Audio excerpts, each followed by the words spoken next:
ایک video engineer صاحب کی میری نظر سے گزری ہے تو مجھے دکھ ہوا ہے اس چیز کا کہ انجینئر صاحب نے بہت غلط الفاظ استعمال کیے ہیں۔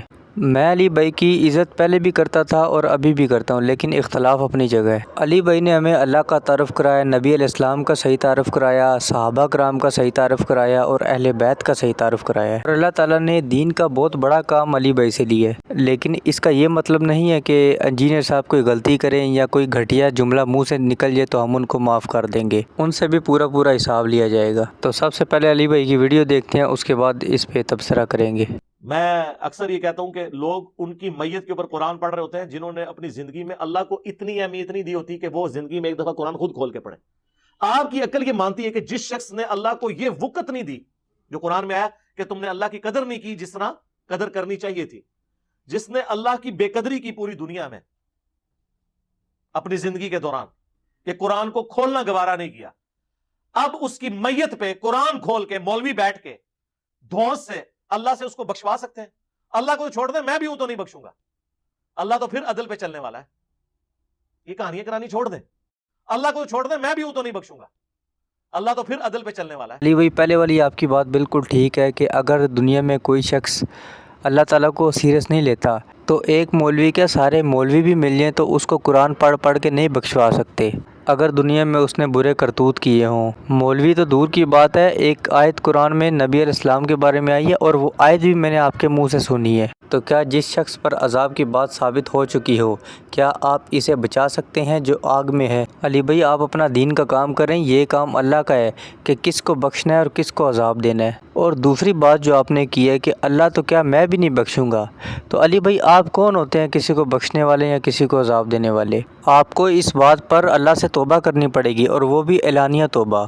آپ نے کہا کہ چشتی کلمہ غلط ہے، ہم نے کہا غلط ہے۔ آپ نے کہا تھانوی کلمہ غلط ہے، ہم نے کہا غلط ہے۔ ڈنکے کی چوٹ پہ اس کو ہم نے غلط کہا ہے، کوئی تعویل نہیں اس کی مانی۔ اب آپ نے جو یہ الفاظ بولے ہم اس کی ذرا بھی تعویل نہیں مانیں گے، آپ کو اس پہ توبہ کرنی پڑے گی۔ آپ کو پتہ ہے کہ مولوی سارے آپ کے پیچھے پڑے ہوئے ہیں، تو آپ کم از کم اپنے الفاظ کا چناؤ تو ٹھیک کریں۔ آپ کو کوئی سمجھائے تو آپ کہتے ہیں میں کانفیڈنس سے بات کر رہا ہوں۔ علی بھائی کانفیڈنس اور بدتمیزی میں فرق نظر آ جاتا ہے۔ کوئی بندہ آپ کی غلطی نکالے تو آپ کے پاس ایک ہی بہانہ ہے کہ آپ کہتے ہیں کلپ کٹا ہوا ہے۔ ہم مانتے ہیں کہ مولوی آپ کے کلپ بھی کاٹتے ہیں، بالکل آپ کی بات صحیح ہے، لیکن بہت سی غلطیاں ایسی ہیں کہ مولویوں نے صحیح ہائی لائٹ کی ہیں۔ اب میرا مطالبہ ہے کہ آپ اس پہ رجوع کریں، بلکہ میرا ہی نہیں تمام اسٹوڈنٹ انجینئر صاحب کو کہیں کہ اس بات پہ آپ رجوع کریں، بلکہ توبہ کریں۔ اب یہ نہیں ہوگا کہ آپ اپنی مرضی کے رجوع ریکارڈ کروائیں اور ہر دفعہ وہی بہانہ کر دیں کہ میرے رجوع ریکارڈ ہیں۔ میں امید کرتا ہوں کہ آپ اس پہ لازمی توبہ کریں گے۔ اب آتے ہیں دوسری بات کی طرف۔ علی بھائی اس بات پہ بھی مجھے آپ پہ بڑا افسوس ہوا ہے۔ ساری زندگی آپ نے تبلیغ کی ہے کہ صحیح احادیث بیان کرنی چاہیے،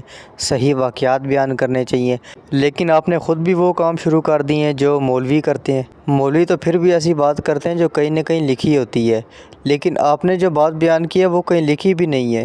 صحیح سند کو تو چھوڑ دیں آپ، اگر آپ بھی ایسی باتیں بیان کرنا شروع کر دیں گے تو مولویوں میں اور آپ میں کوئی فرق نہیں رہے گا۔ سب سے پہلے یہ ویڈیو دیکھیں، پھر بعد میں اس پہ بات کرتے ہیں۔ باقیوں کو تو چھوڑ دیں، مولا علی کو دیکھ لیں۔ مولا علی جب ایک جنگ میں کافر کے سینے پہ سوار ہو گئے، اس کی گردن اتارنے لگے، اس نے تھوک دیا۔ حضرت علی جو ہے اس کے سینے سے نیچے اتر گئے، وہ بڑا حیران ہوا۔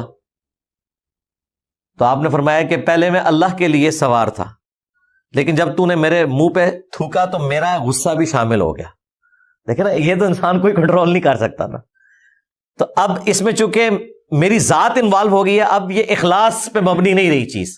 جی علی بھائی یہ واقعہ آپ نے پڑھا ہوگا اور صحیح سند کے ساتھ پڑھا ہوگا، کیونکہ آپ جھوٹے واقعات تو بیان کرتے نہیں ہیں۔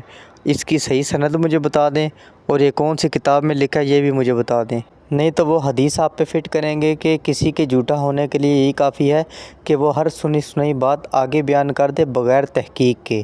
اور اب علی بھائی نے اور ان کے شاگردوں نے غصہ نہیں کرنا کہ میں ان کے لیے سخت الفاظ استعمال کر رہا ہوں۔ میں بھی علی بھائی کا اسٹوڈنٹ ہوں، لیکن میں یہ نہیں کہتا کہ جو مولوی کر رہے ہیں وہ علی بھائی بھی کرنا شروع کر دیں، کیونکہ علی بھائی خود ہی کہتے ہیں کہ مجمع میں کھڑے ہو کر علماء کرام سے پوچھو کہ یہ کہاں لکھا ہے۔ علی بھائی سے گزارش ہے کہ ہم علماء کرام سے پوچھ لیں گے اور پوچھتے بھی رہتے ہیں، لیکن آپ سے بھی ہمارا حق ہے پوچھنا کہ یہ آپ نے یہ غلط بیانی کیوں کی ہے۔ اور یہاں پر میں مولویوں سے بھی کہوں گا کہ میں انجینئر محمد علی مرزا صاحب کا شاگرد ہوں، لیکن اندھا مقلد نہیں ہوں۔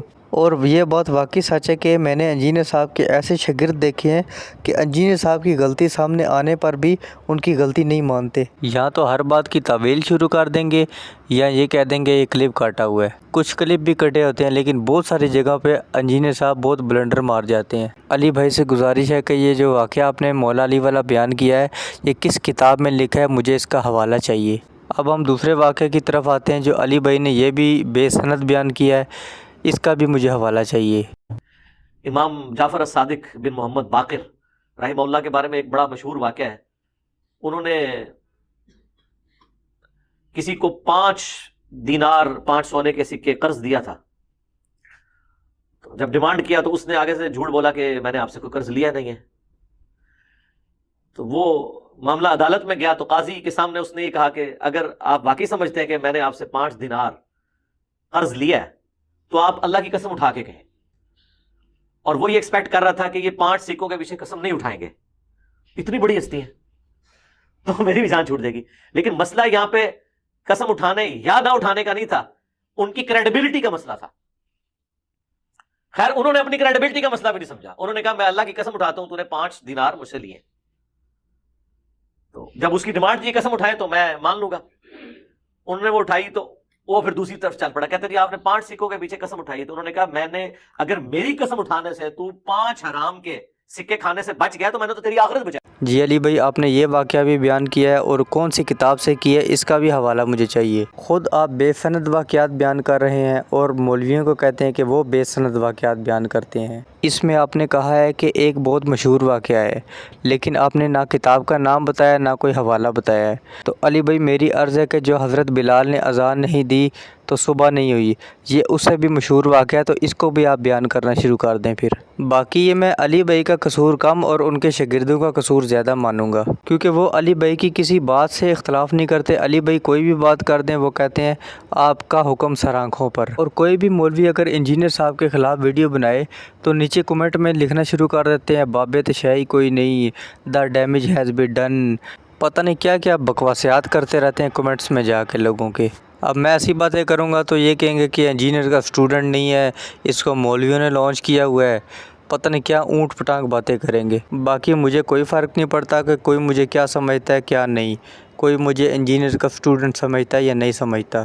باقی علی بھائی سے گزارش ہے کہ پہلے والے کلپ پہ توبہ کریں اور دوسرے جو 2 میں نے کلپ دکھائے ہیں ان کا مجھے حوالہ بتا دیں۔ اور یہ صرف علی بھائی کے لیے نہیں ہے، ان کا کوئی شاگرد بھی مجھے حوالہ دے سکتا ہے۔ باقی میری دعا ہے کہ اللہ علی بھائی کو لمبی زندگی عطا فرمائے اور حق سچ کہنے کی توفیق عطا فرمائے۔ اور جو علی بھائی کی غلطیاں میں نے ہائی لائٹ کی ہیں، اگر صحیح کہی ہیں تو رجوع کریں اور اگر غلط کی ہیں تو میری اصلاح کریں۔